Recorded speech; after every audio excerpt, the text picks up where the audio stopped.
Right, here we are. I've got Thomas's Diana P1000 with his NTC Mamba scope. So it's basically the same scope that's on my rimfire, only this does have a illuminated reticle, which I won't bother to use, to be honest. And I've got it on test. This isn't a review. That will come in time as a full review, because I need to have some time behind it in the field. But today's just my first impressions, and I know this has been shot in at 30 metres on the range. So I'm in my dad's garden. It's about 22 metres to the end of the garden, which is round about where I'm going to be shooting most birds around the barns and things. So I think I know how much hold under to give it, but let's double check and let's see what sort of group I can get.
So as you can see, not too bad.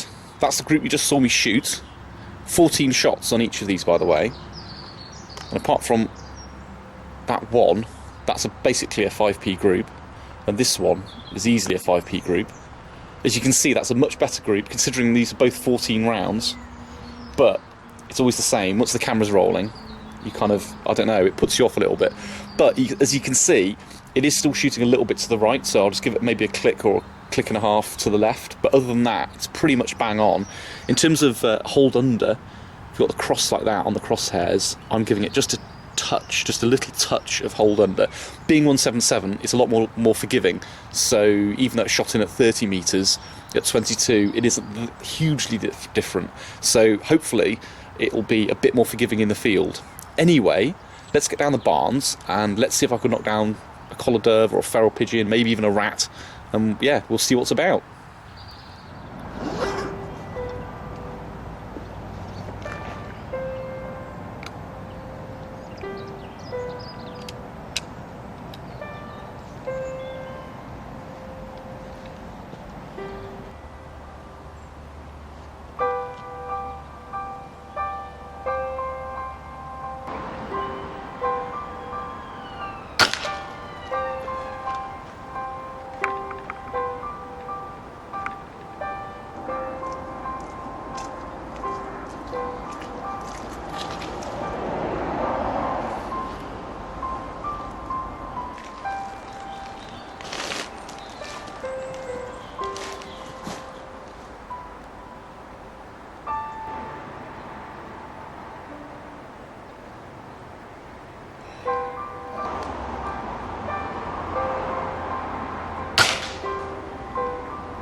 So pretty successful afternoon shooting. As you can see, I got, what, 4 collared doves and a feral pigeon in the end. There were a few that got stuck on the roof, unfortunately, which, you know, it always happens, to be honest, shooting around barns, but they'll make a meal for a crow or a buzzard or, you know, whatever.